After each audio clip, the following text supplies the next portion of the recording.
Memang kalau kita bicara omset dalam 1 bulan dengan produksi telur 80-90%, 1 bulan itu bisa menghasilkan omset 9-10 juta kurang lebih.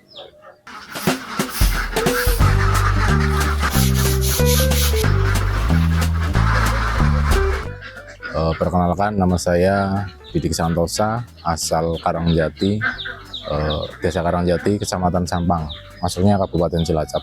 Awal memulai saya bermain di bebek petelur itu start di bulan Juni, Mas. Juni tahun 2025, berarti tahun kemarin ya. Sebelumnya memang saya itu sebagai pekerja pabrik manufaktur ya, di salah satu manufaktur di Cilacap, yang akhirnya saya memutuskan untuk beralih. Paling tidak manusia kan kepengen mandiri ya Mas ya, tidak selamanya kita bekerja untuk perusahaan, istilahnya kepengen kemandirian untuk kedepannya lah Mas. Akhirnya saya memilih ternak bebek petelur.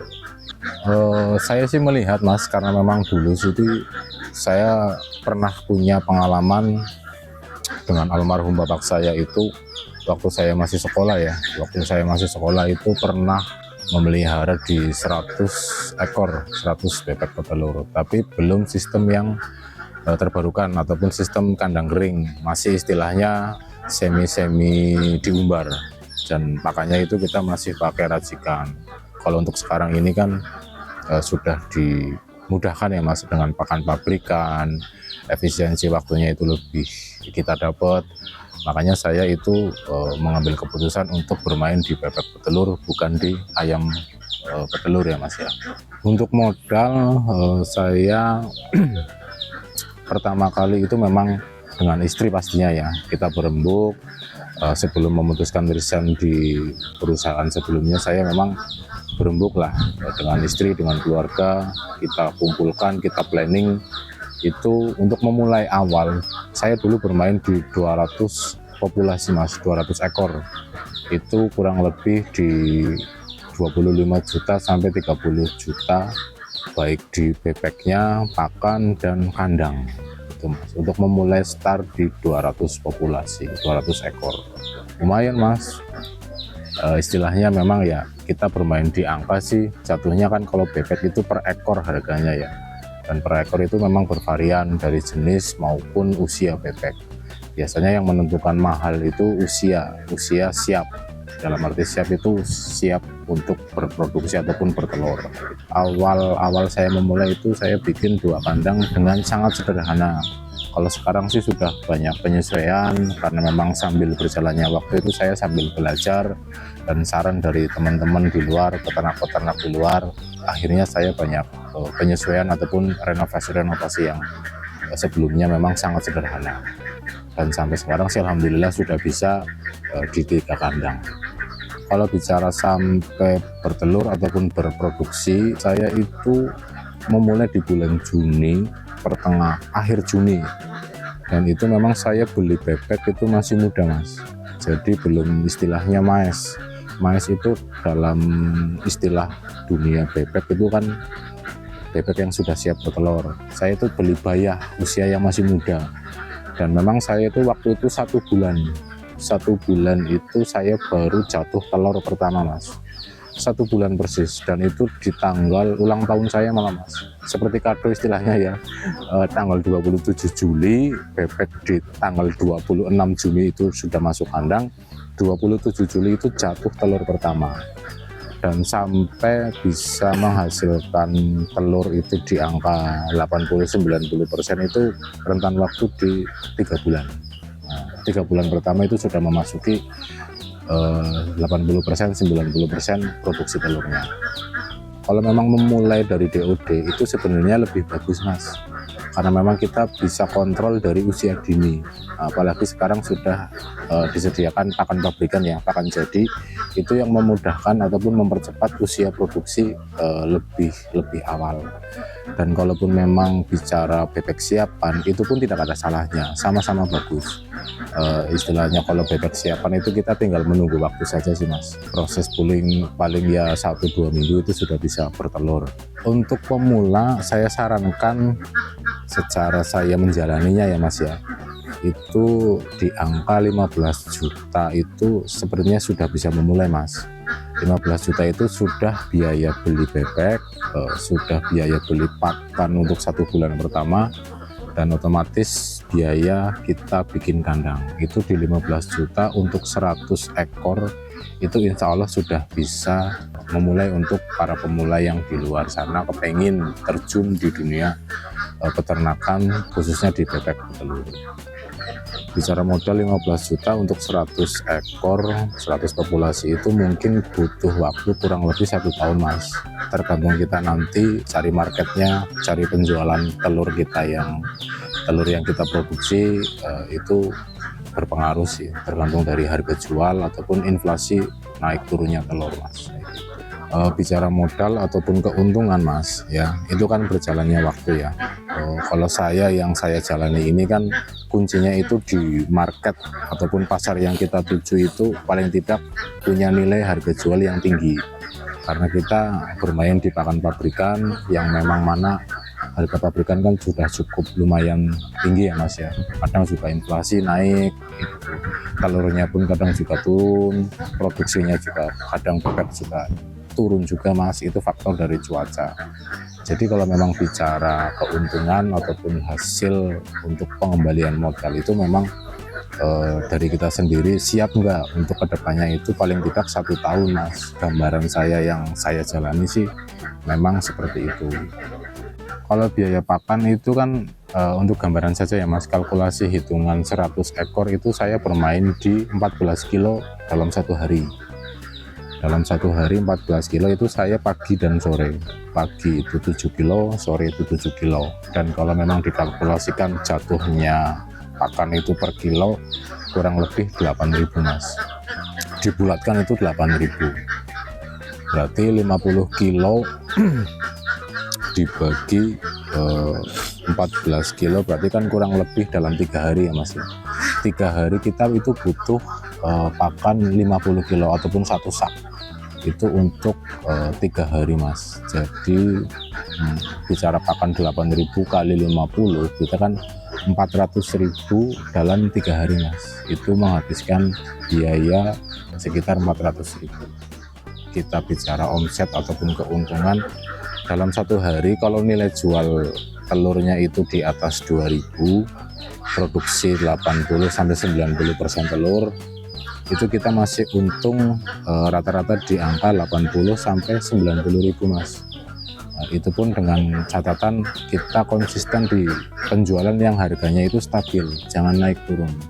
Karena memang kita bermain di pakan pabrikan yang memang mana konsumsi ataupun biayanya itu cukup besar ya Mas ya. Jadi kita kuncinya itu pinter-pinter cari pasar lah, supaya telur kita itu bisa punya nilai harga jual yang tinggi sepadan dengan kebutuhan pakan bebek sendiri.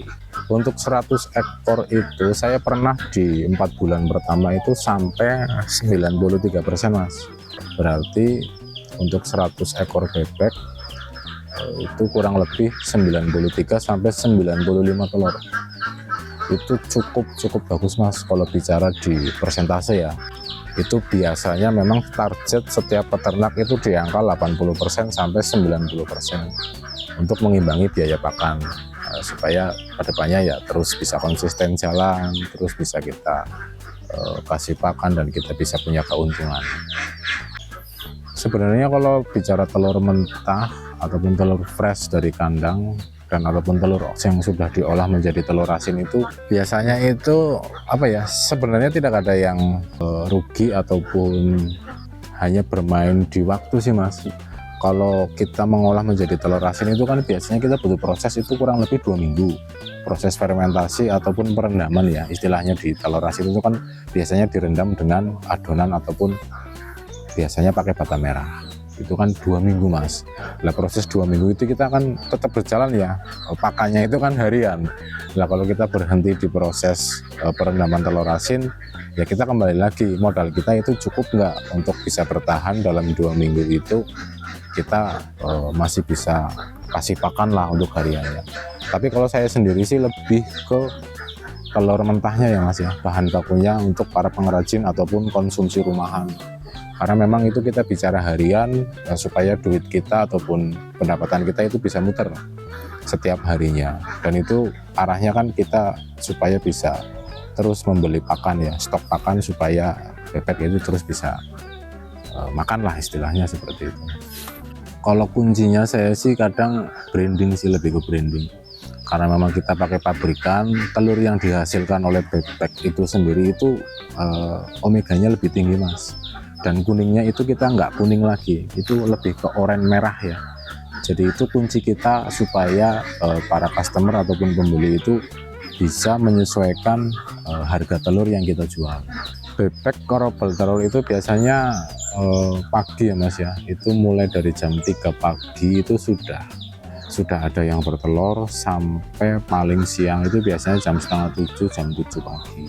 Mungkin juga kadang ada susulan yang biasanya pagi, itu kadang siang masih ada 1-2 telur yang baru keluar ataupun bebek baru bertelur. Nah, itu faktor utamanya biasanya di cuaca sih mas.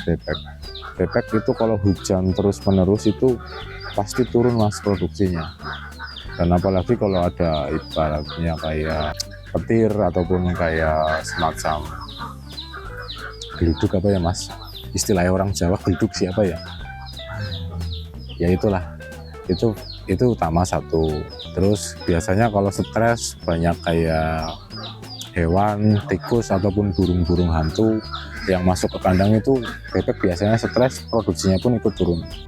Dan ketika mungkin dari pola kandang ya, kandang yang memang sudah mungkin lembab, perawatannya itu kurang maksimal, itu biasanya bebek itu kan risih lah, sudah nggak nyaman pada alas kandangnya ya, dan becek, lembab dan segala macam, itu pun salah satu faktor yang bisa menyebabkan produksi telur itu turun.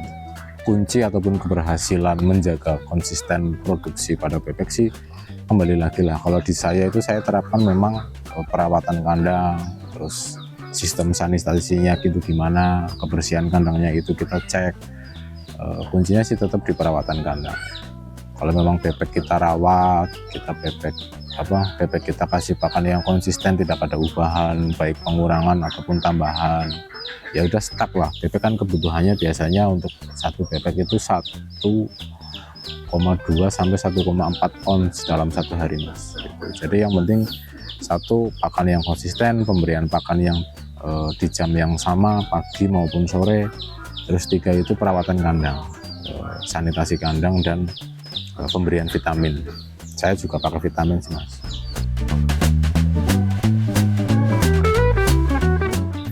Kalau penyakit, bicara penyakit sih alhamdulillah saya hampir 1 tahun ini mungkin kalau mata biru sih alhamdulillah jarang mas kalau di saya, karena memang ini sistemnya kan kandang kering ya, sanitasinya saya juga jalan, perawatannya juga jalan.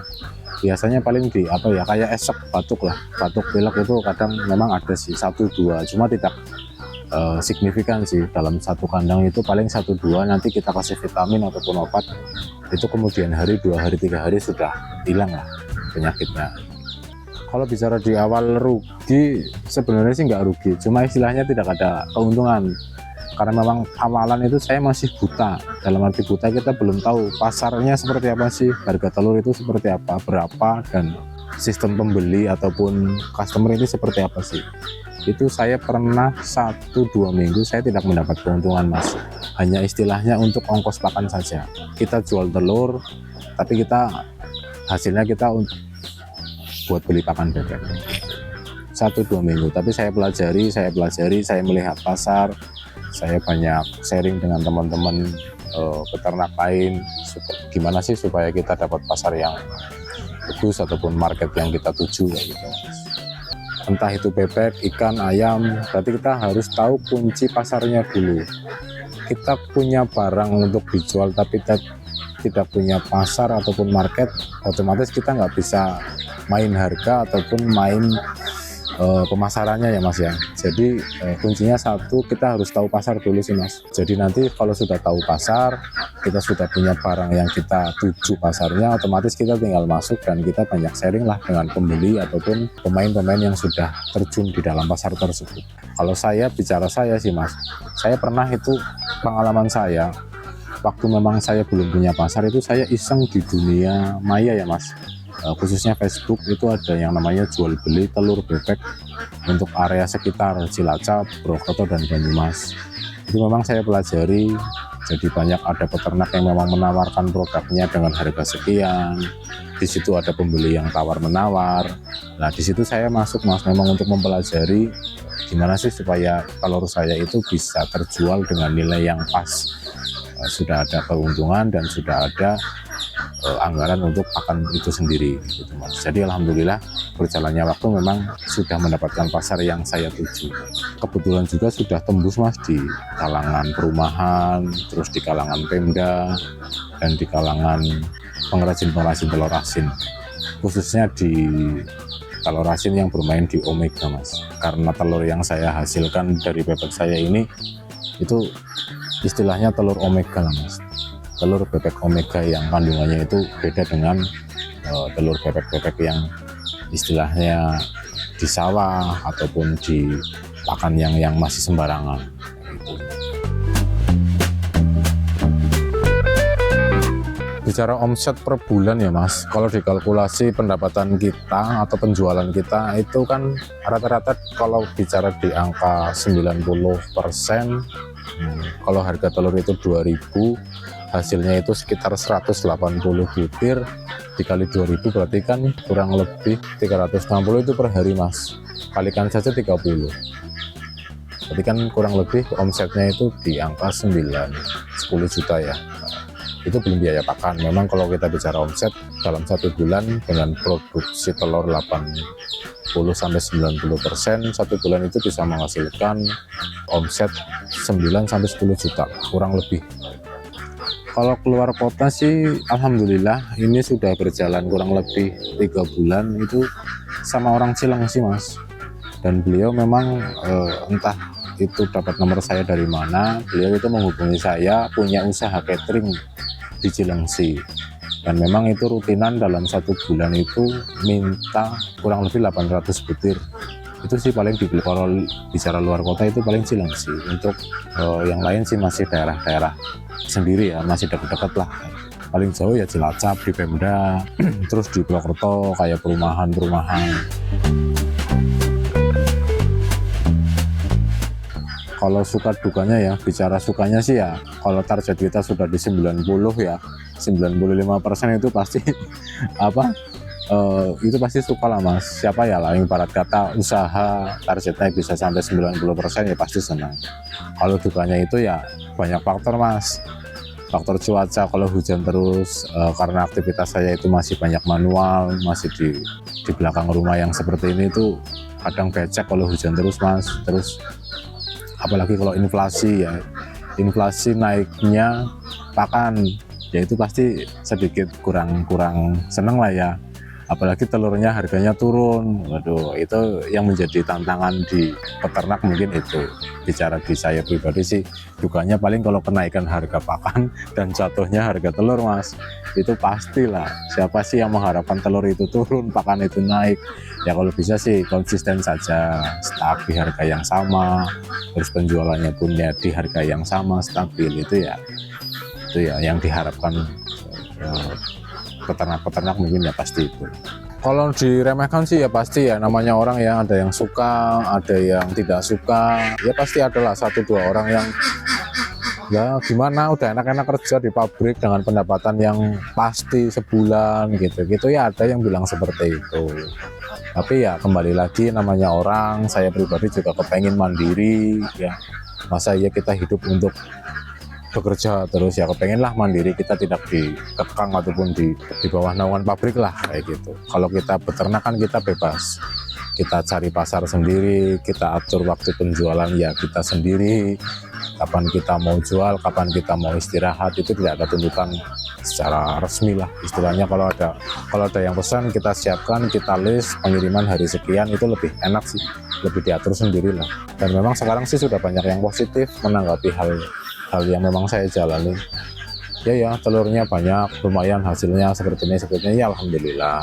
Itu salah satu doa dari panjenengan semua kayak gitu. Kalau bicara target sih saya lebih kepengen menjual produksi telur saya itu ke market Mas, Saya dulu kan memang pernah punya pengalaman kerja di Taiwan ya. Itu saya masuk di market, di salah satu market di Taiwan itu, satu stand yang isinya telur itu dari bervarian penjual, dan itu menarik Mas. Telurnya itu bersih-bersih dan kemasannya itu menarik, brandingnya itu mereka memang berlomba, dan saya terinspirasi itu Mas. Target saya kepengen saya telurnya itu bisa masuk market-market di sekitar saya lah, kayak Purwokerto, Cilacap, itu kan banyak market yang besar. Kalau persyaratan itu saya belum dalami Mas, itu baru kayak angan-angan sih. Tapi mungkin nanti setelah Lebaran ya saya pelajarilah apa saja sih yang menjadi syarat-syarat supaya telur kita bisa masuk ke market yang besar, ataupun swalayan mall yang besar itu gimana sih. Karena memang saya berangkat dari inspirasi saya melihat telur di negara maju itu kok menarik gitu, penjualannya banyak varian pilihan, tapi kok membeli di negara tersebut kok antusiasnya tuh sama, tidak memilih istilahnya.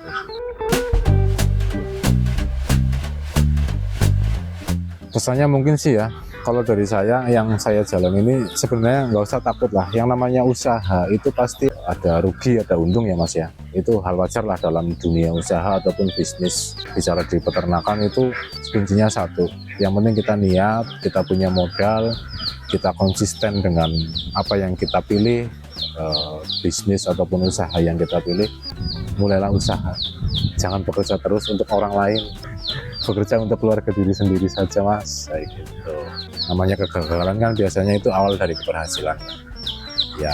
Kalau kunci kesuksesan sih kembali lagi hubungan kita sama yang di atas itu seperti apa, harian kita itu seperti apa, yang kita jalani dengan usaha yang kita miliki itu seperti apa. Mungkin itu sih Mas.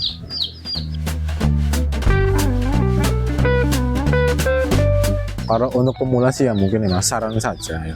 Kalau memang mau memulai ya satu pasti modal. Siapkan modal yang sekiranya memang siap untuk mungkin bicara di 50 ekor ataupun 100 populasi ya. Dengan ya kita bicara dengan instansi terkait ya, kayak dari pemerintah, program pemerintah seperti kayak MBG, itu pun sudah berefek sih Mas. Yang namanya MBG itu kan sekarang ada yang namanya menu telur asin ya.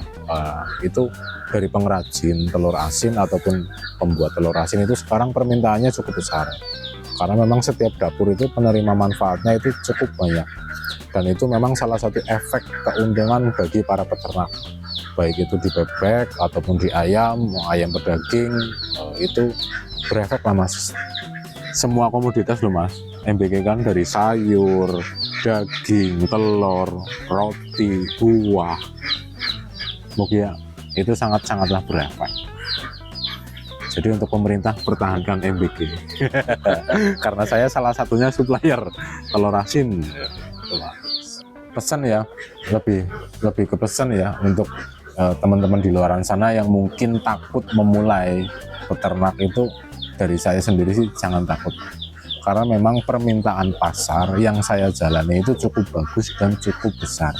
Peluangnya ada dan nilainya itu sudah pasti, tinggal gimana kita menjalani ataupun melakoni hal tersebut. Jadi untuk teman-teman di luar sana, kalau memang mau memulai ya paling kita kumpulkan modal, bulatkan tekad, banyak sharing dengan para senior peternak-peternak yang ada di sekitar. Itu sudah banyak panduan ataupun support dari pemerintah maupun peternak-peternak yang sudah senior Mas. Jadi mulailah peternak. Mungkin itu ya yang bisa saya sharing dengan teman-teman mas-mas dari mitra usaha. Sudah mampir ke farm saya, ke peternakan saya ucapkan banyak terima kasih. Dan mungkin apa yang saya sampaikan ini ada salah kata ataupun yang kurang dimengerti ya, saya mohon maaf yang sebesar-besarnya. Dan kembali lagi, walaupun memang ilmu ataupun pelajaran hari ini yang saya bagikan, semoga bermanfaat untuk para peternak-peternak di luaran sana, khususnya di Indonesia. Dan untuk channel Mitra Usaha, ya semoga sukses. Intinya ya sukses bersamalah untuk dunia peternakan Indonesia. Terima kasih. Assalamualaikum warahmatullahi wabarakatuh.